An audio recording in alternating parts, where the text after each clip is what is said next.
Coming up on this special edition of the ICT Newscast, we are diving into Indigenous athletics, from a new and accessible sport exciting Native elders to a soccer star who is the focus of a documentary. And we have the incredible story of a Lakota doctor's climb to the top of Mount Everest. I'm Malia Chavez. Join us for these stories on the ICT Newscast. This program is made possible by the Corporation for Public Broadcasting, a private corporation funded by the American people.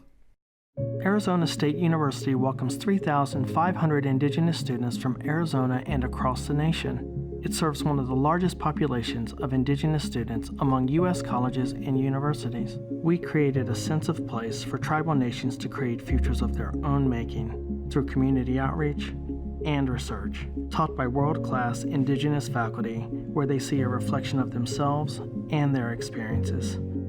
Find community at ASU.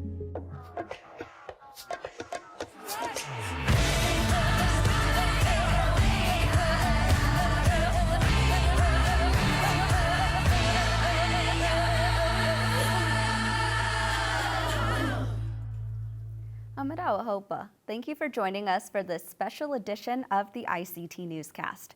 Soccer star Madison Hammond is the focus of a mini documentary sharing a rare picture of her life behind the scenes, focusing on mental health, identity, and family. The 25-year-old is the first Native American player in the National Women's Soccer League. This film was directed by Kyle Bell and produced by Illuminative and Reno Productions. Let's watch.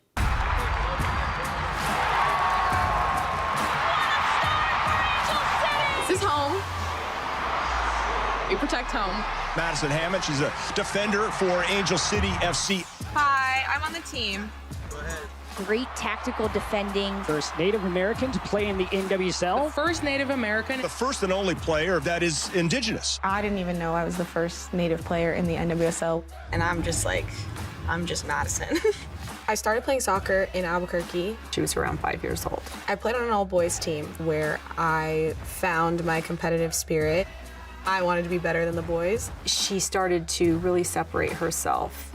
I got my first recruiting email when I was in 8th grade going into my freshman year. It was amazing. This past season I was traded from Seattle to LA. You know, girl from Albuquerque, playing with my idols, but then also having an ownership group led by Natalie Portman.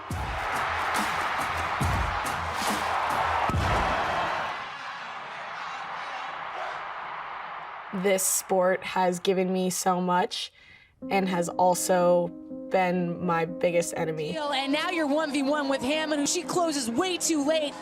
But I think that's mostly because of myself. What's been like the biggest lesson you think you've learned this year? Thank God for therapy. It started out almost exactly how I wanted it to. I came to LA, I proved I could play, and I was getting a lot of playing time. And almost on a dime, it changed, and I could not pay someone to get me off the bench. It felt like this weird juxtaposition of being a part of the first season of Angel City, and everyone's really excited about it, and then you also not feeling like you're a part of it because you're not playing. All of your mistakes feel like they weigh 10,000 pounds. Let's go, cutting all the way through. As you can see, the miscommunication between the two center backs of Angel City. My psyche and my mental health just kind of took a nosedive. When that starts happening, you just lose touch with reality. Like, you feel like your body is floating above the ground and you can't get your feet just settled. My vision would get so small, it would be like I could only see out of 2 quarter-sized holes, and everything else around it was just black. And I'd never gone through that, and I had been playing the sport for 20 years. We didn't know anything. For me as a parent, I was like, God, I'm gonna make a mistake. I'm gonna guide the wrong way. There are days where if I miss a pass, I'm like, oh my gosh, everyone's gonna think I'm a fraud. Everyone's gonna think that the only reason that I'm here is because everyone's excited they have the first Native American the pressures of living in existence sort of in mainstream culture. You play predominantly white sport, as did I. I think that there are just a lot of preconceived notions and stereotypes on what it means to be Native, on what it means to be Black. Just that feeling of trying to fit in, trying to be someone I wasn't, getting lost along the way. But then when you come back home and you go to your little pueblo, 25 miles north of Albuquerque, people just knowing who you are and where you've started. I always describe this as capital H home. We're really glad you're home. I was raised by an army of women. I never felt like I went without.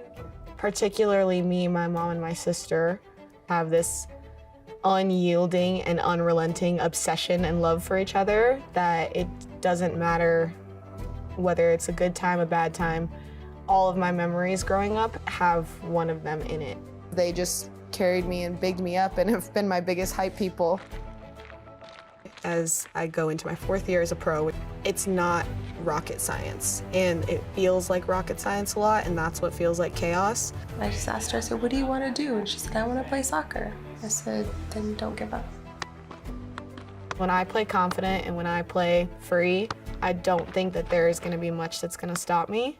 Hey, kumara, nice show. Hey, kumara, you hot yung shohati dikatalo. And that's my prayer for you. It's my prayer for all of us. I'm here because of what I can do. I'm good enough to leave more of an imprint than just being the first Native American to play in the NWSL. It is not a question of if I'm capable. I think it is more so a question of when. I'm finally just gonna do the damn thing. I'm here to tell the story of me.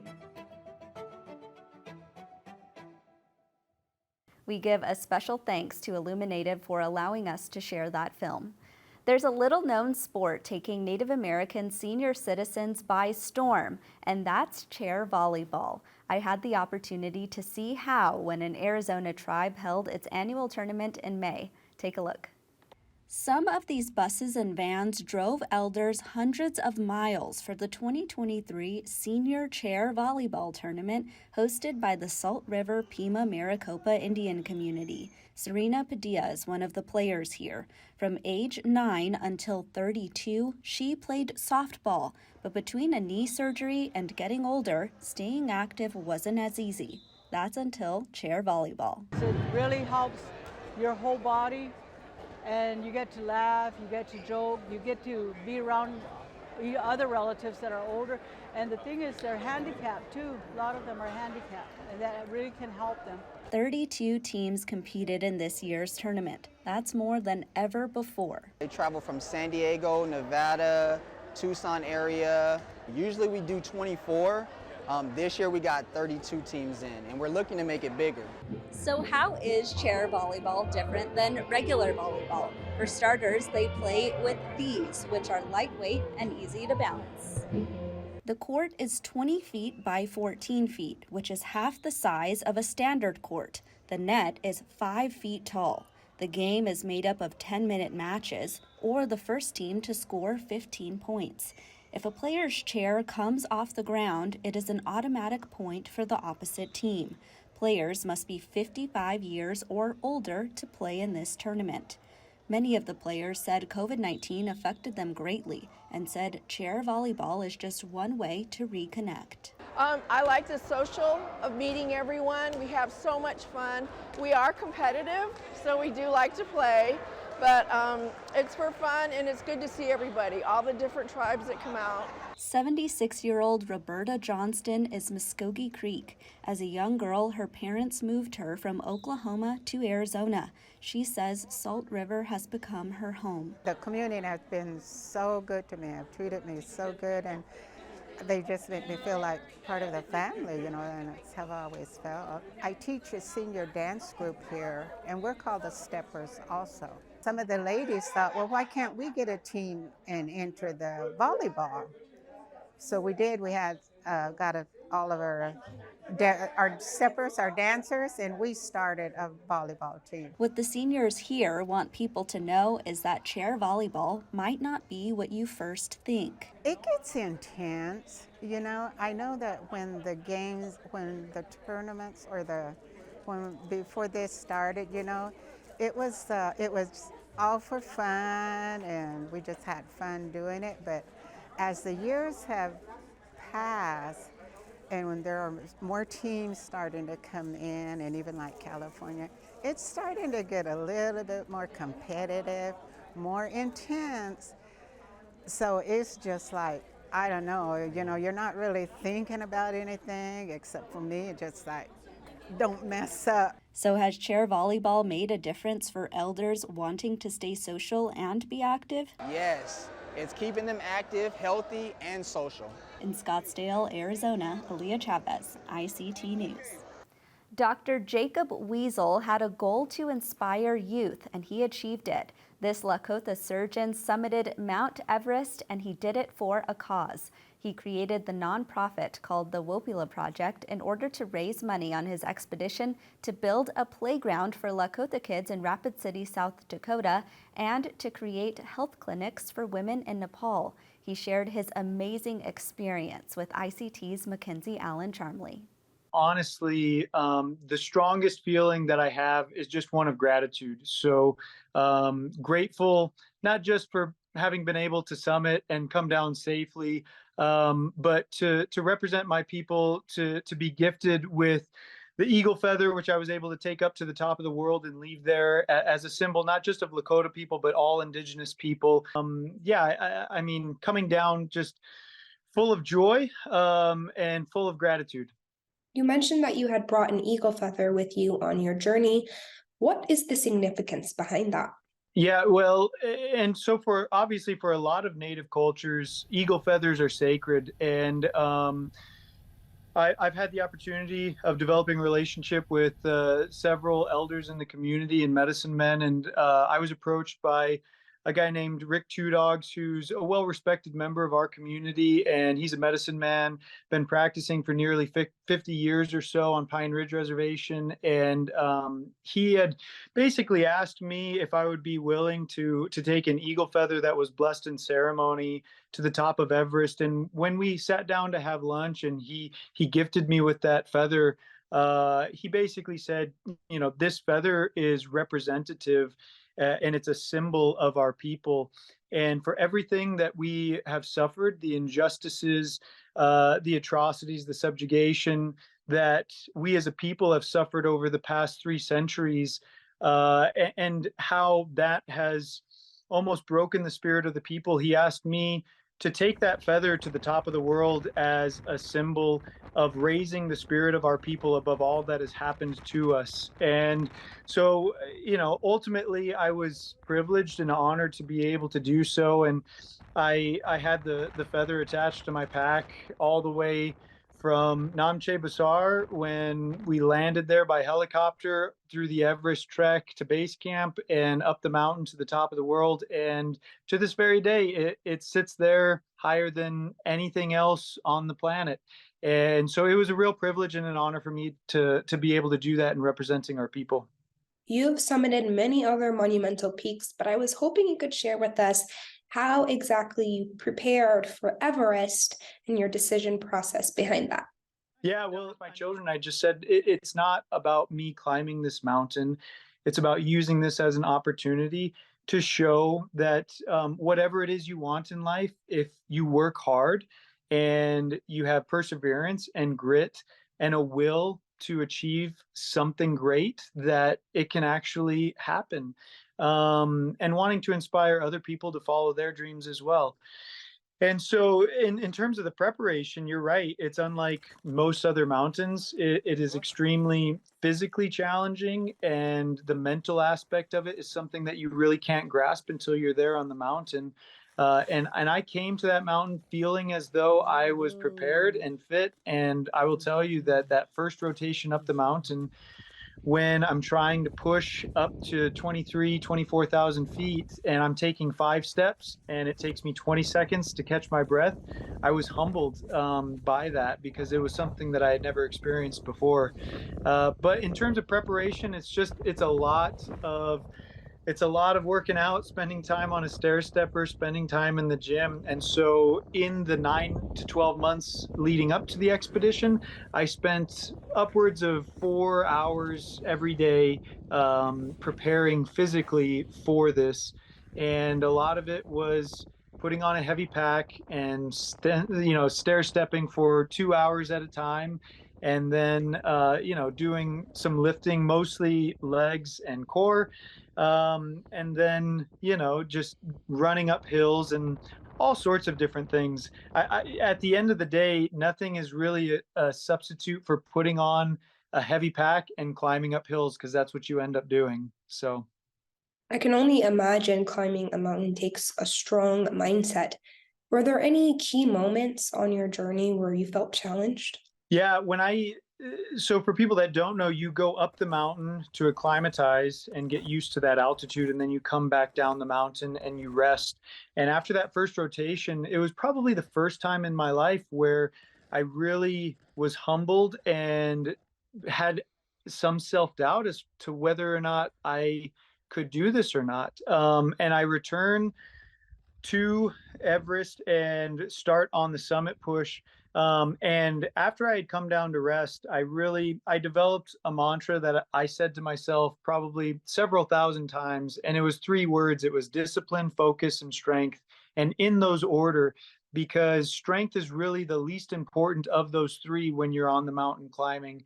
And yeah, absolutely, there were times where I, in retrospect, had brushes with death. On the way from Camp 2 up to Camp 3, there is a steep face called the Lhotse face, and it's primarily ice.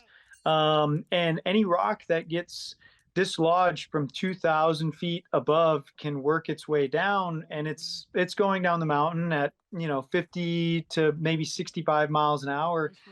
And I'm going up the mountain, and all of a sudden I hear rock, rock, rock, and I look up, and it was a split second between me seeing the rock and it striking me in the chest. And I gathered myself, realized I hadn't broken any ribs, had probably bruised some ribs, but I was okay to move forward. So we move on from there. And it's not really until I come off the mountain that I'm contemplating this and thinking, if that rock was a foot higher and 4 inches to the right, it would be a different story. And I could have easily lost my life, whether it be that instance or, coming down off of the mountain after summiting. I got caught in 2 avalanches through what's called the Khumbu ice fall. And, crouching behind a rock as up above me, a plume of ice and snow comes barreling down, and feeling the power of that coming down on you, and just hoping that you don't get hit by a rock and that the force of this avalanche doesn't sweep you into a crevasse. And going through that, it wasn't just the physical aspect, but you come away from that being just mentally and emotionally exhausted. So yeah, there were definitely challenging times on the mountain. But as much as there is, sadness and loss, and you experience and see things on the mountain that are difficult to see and to go through, it's kind of all overarched by an amazing beauty and this privilege and honor that you get to watch the sunrise from the top of the world. You're a doctor, you've summited Everest. For anyone else who wants to achieve big like you, what advice would you give them? So, yeah, I would say the first thing is believe in yourself, believe that you can do it. Find yourself a dream to latch onto, and then don't allow anything or anyone to dissuade you. And I came off the mountain and I made a note to myself, a note to other people. And part of that just said, never, ever, ever give up. And whatever it is that you want in life, run after it. And the best advice that I could give is to run from zero. So it's difficult to go from the couch to climbing Everest, but everybody can get off of the couch and walk around their neighborhood. And it starts there. And if you start with small things and accomplish those things, it will lead to bigger things if you allow yourself the opportunity to dream big dreams.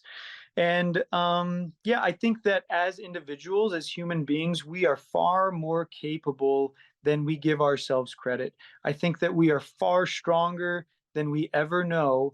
And if you allow yourself the opportunity to be put in a place to test your strength and to test your limits, I think most individuals would be surprised at what's inside of them that lies dormant, that they have no idea is actually there.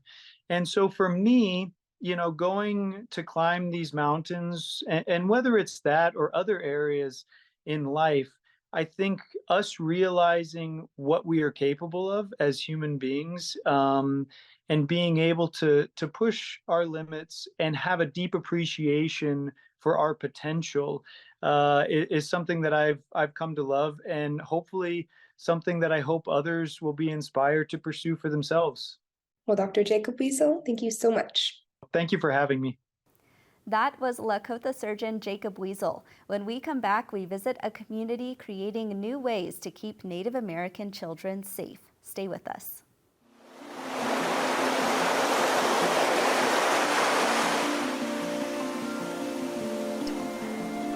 We are all children born of water. It is where all life begins. Water embraces and protects us. We revere it in our homes. We need to live close to water. It nourishes and cleanses us.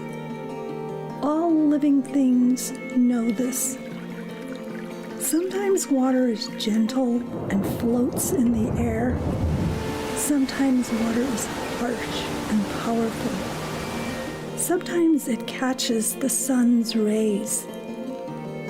Water changes with the seasons, alive and always moving, even when no one is looking. Water is patient. Water endures. Water brings clarity. Water purifies our thoughts. Water brings us together. Water is holy. Water helps us heal. Water is medicine.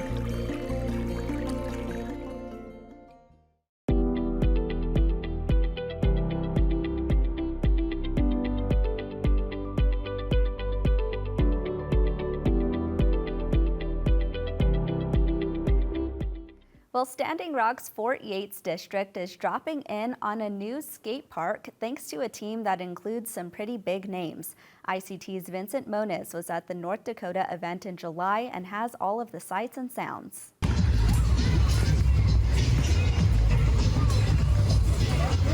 For many kids living in the rural Standing Rock community of Fort Yates, making their own fun is part of the adventure.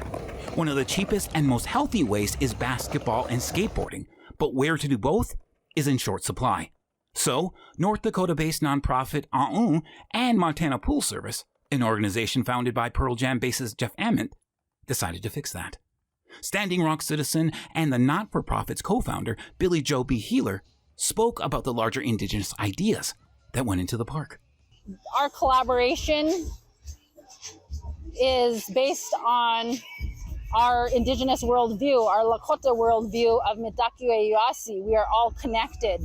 So we find connections with other organizations that want to share a key message to the world. We are still here, we are thriving, and we want to work with other organizations that have this belief as well. To bring the project to life, support came from Standing Rock itself, and incredibly, even Nike came with gifts. The community celebrated the opening of their world-class skate park and basketball court with a feed and music. This event also included an opening ceremony the drum group Lakota Thunder, and a skate clinic. Youth skaters traveled all the way from Blackfeet and Pine Ridge tribal lands to join in and help beginners. Plus, members of the Nike Native American Network were there, including N7's founder, Sam McCracken, and Ambassador Shauna Long. The net artist and skater Dior Greenwood says skating at the event showed her that anything is possible when a community comes together. What made me say yes to an event like this is the opportunity to see other leaders creating their dreams and bringing it into reality. Me seeing it firsthand allows me to be the leader I would need to be for my community, and them showing me what's possible only allows me to dream larger and bigger. B. Healer, an active community member, said a key moment in her nation's history made it clear why Standing Rock youth should be centered and honored. In 2016, during the No DAPL protests, our Standing Rock youth took the lead, and for them to go out and put themselves on the front lines for all of us, not just Standing Rock, but for all Indigenous nations, for all local communities, rural communities, for everyone. From the Standing Rock Nation's Hagichdahanska district in North Dakota, Vincent Monaz, ICT News. And that's a slice of our Indigenous world. For all the latest, visit ictnews.org. From all of us in the newsroom, stay safe, my relatives.